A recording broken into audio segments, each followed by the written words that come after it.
Selamat sore, Bu Rini. Selamat sore. Iya. Nah, iya, ini dalam rangka Hari Sampah Nasional ya.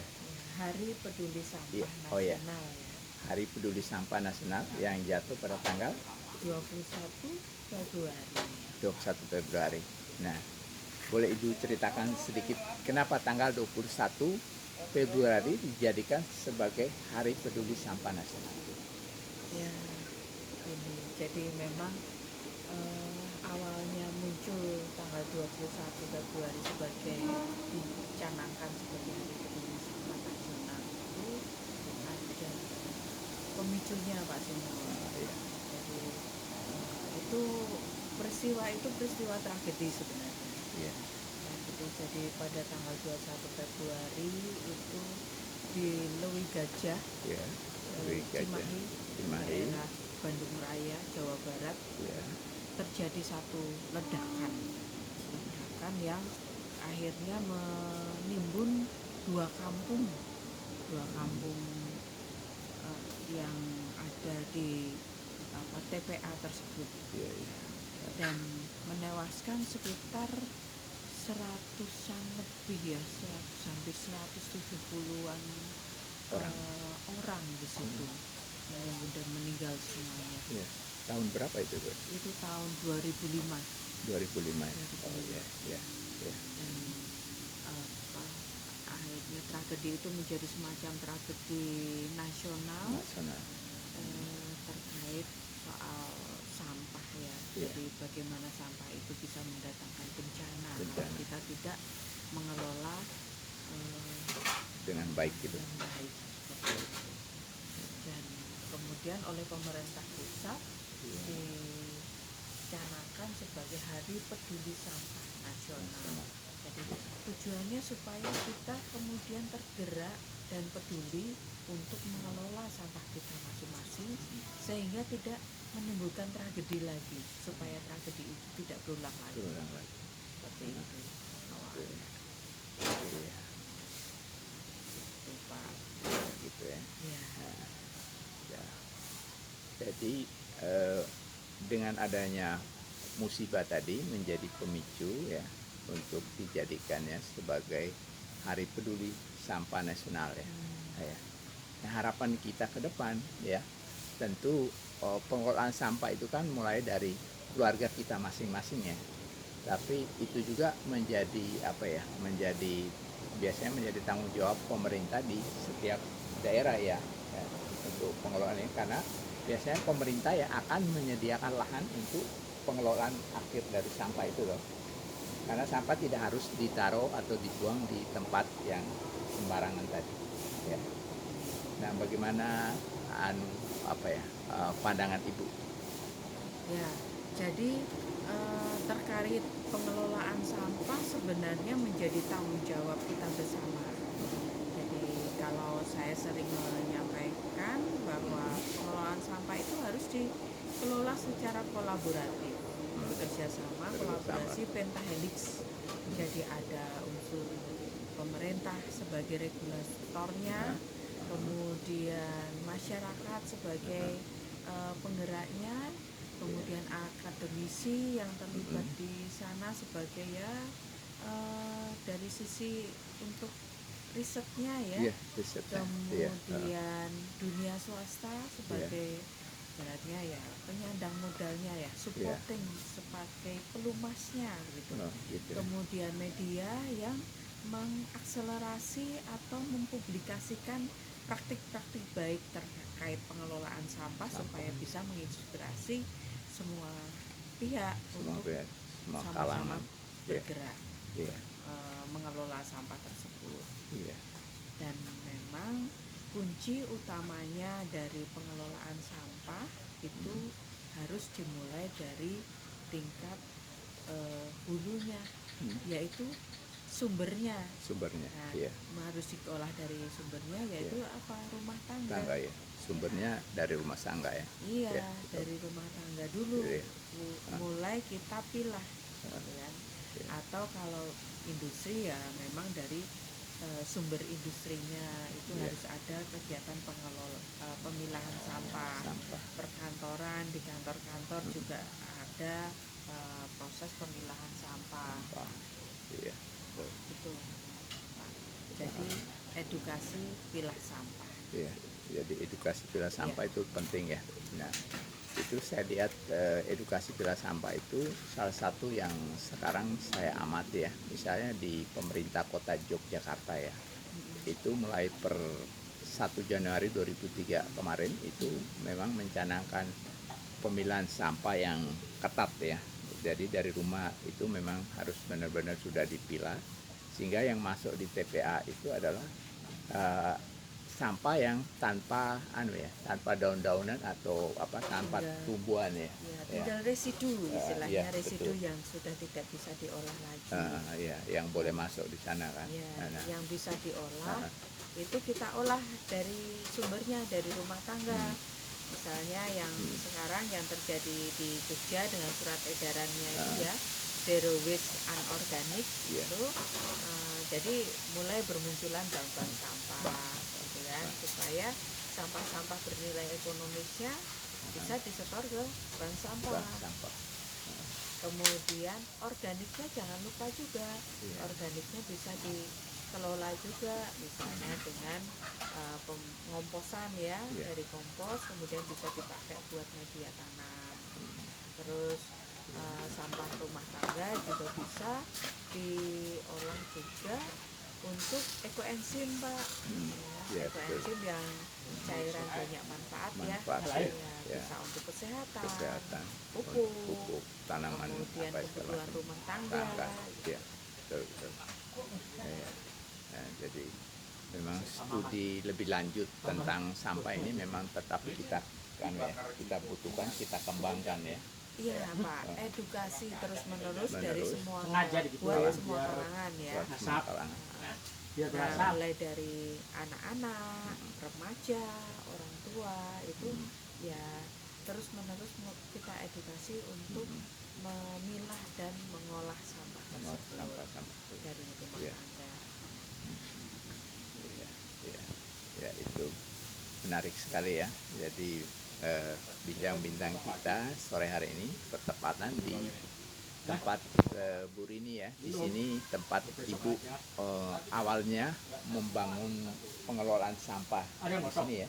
Iya. Ya, ini daerah apa ini namanya Bu? Ini di daerah Kelurahan Sukahati, Kecamatan Cibinong, Bogor. Bogor ya. Jadi masuk Kabupaten Bogor gitu ya. Jadi awalnya di pengelolaan sampah ini Ibu kelola di tempat ini gitu ya. Awalnya saya mengelolanya di RT dulu dengan membentuk bank sampah. Saya bekerja sama dengan Bu RT membentuk bank sampah. Kemudian bertahap kita mencoba mengelola organiknya dengan memanfaatkan vakum-fasos yang ada di sini.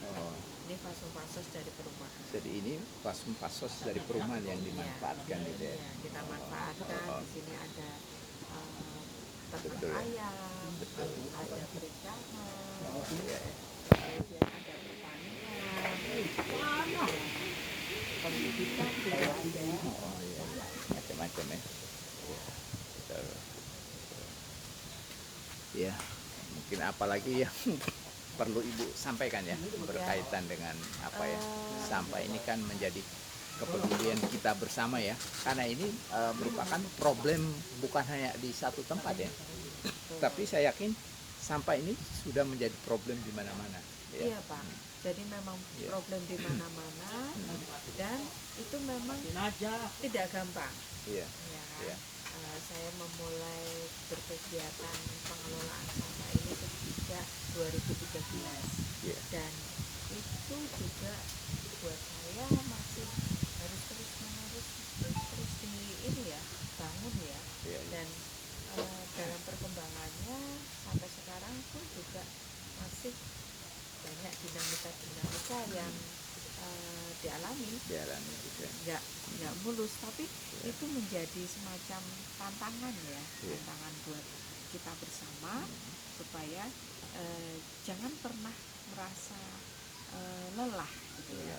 Dan tantangan itu justru bisa kita jadikan sebagai peluang untuk bisa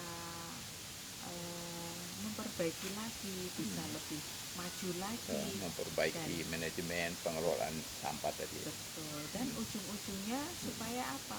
Bisa menjadi tempat membangun kesejahteraan bersama di masyarakat. Kesejahteraan bukan hanya dalam artian finansial saja, tapi kesejahteraan dalam hal arti batin nih ya, betul. kita dan spiritual ya. Iya, betul ya. Ya mudah-mudahan apa yang kita bincangkan pada sore hari ini ya di tempat ini, walaupun mungkin cuma sedikit, tapi bisa mengedukasi siapapun yang melihat dan mendengar dari video ini ya. Harapan saya supaya rekaman dari apa yang disampaikan oleh Bu Rini ini bisa didengar, dipelajari oleh siapapun di luar sana yang benar-benar mempunyai kepedulian terhadap pengelolaan sampah ya. Tentu saja bincang-bincang ini juga boleh dikatakan semoga bisa menjadi edukasi lah ya, edukasi siapapun ya di luar sana yang menaruh minat terhadap pengelolaan sampah. Tapi memang harusnya kita semua itu terpanggil untuk mengelola sampah itu dari rumah kita, karena kehidupan kita di rumah tangga itu kan setiap hari kita menghasilkan sampah, ya dong. Nah, makanya kita mulai mengelola diri, mengatur, memanage mulai dari rumah kan ya, karena kita otomatis pasti memproduksi sampah ya, gitu ya Bu ya. Iya, mungkin ada pesan terakhir yang mungkin Ibu sampaikan di akhir bincang-bincang kita pada sore hari ini. Saya selalu memakai moto, ada moto 5I dalam mengedukasi mengedukasi terkait pengelolaan sampah ini ya. 5I itu apa? I yang pertama adalah ibadah. Apa yang kita lakukan terkait edukasi, terkait dengan kegiatan pengelolaan sampah, pengelolaan sampah ini harus kita jalankan sebagai bentuk ibadah. Kemudian I yang kedua adalah ikhlas. Yang kita lakukan itu harus kita lakukan dengan ikhlas. Kemudian I yang ketiga itu adalah ikhtiar. Kita harus terus berusaha mencari solusi-solusi ketika kita misalnya terbentur sesuatu, kita terus berusaha, pasti Tuhan memberikan jalan. Nah, yang keempat itu adalah istiqomah. Istiqomah itu kita harus konsisten terus menerus dilakukan. Dan yang kelima adalah istighfar. Apa yang kita lakukan selalu kemudian kita kembalikan ke Yang Maha Kuasa. Nah, semuanya adalah milik Tuhan Yang Maha Kuasa, dan kita sebagai manusia ini hanyalah sebagai alat saja. Dan satu hal, kami mempunyai spirit juga di tempat ini ya, saling hidup dan menghidupi semua makhluk Tuhan yang ada di tempat ini. Mungkin ada kami tulis di dalam di papan ini ya, kami yang ada di komunitas ini. Di sini ada 6 komunitas yang ada di sini ya. Komunitas Bank Sampah Gaul, komunitas Kampung Ramah Lingkungan Berdikari, komunitas Patroli Sungai, komunitas Pokdakan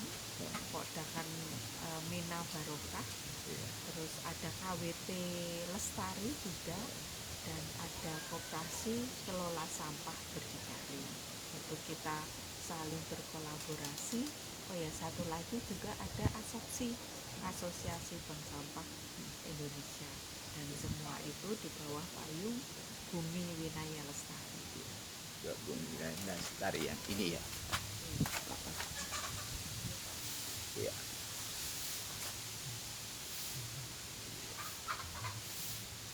Iya ya. Jadi itu menjadi pesan akhir Ibu ya dari bincang-bincang kita pada sore ini. Saya tentu sangat berterima kasih karena saya diberikan kesempatan untuk datang di wilayah sini ya. Apa tadi namanya?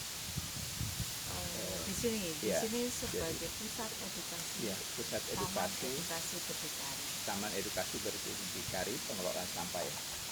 Ya, nah saya sudah bisa diberi kesempatan untuk datang di Bogor ya, untuk langsung mewawancarai Ibu di tempat ini ya. Semoga apa yang kita bincangkan walaupun cuma sedikit, mudah-mudahan menjadi pesan yang bermanfaat untuk orang-orang di luar sana yang memang punya kepedulian terhadap sampah yang selama ini menjadi masalah di setiap daerah, terutama di kota-kota besar ya. Ya, sekali lagi saya ucapkan banyak terima kasih kepada Bu Rini atas kesempatan yang diberikan kepada saya sehingga saya dari Jogja bisa datang dan ketemu Ibu di tempat ini di Bogor ya. Ya. Oke, terima kasih. Cukup sekian dulu ya Bu. Ya, selamat sore. Selamat sore. Ya.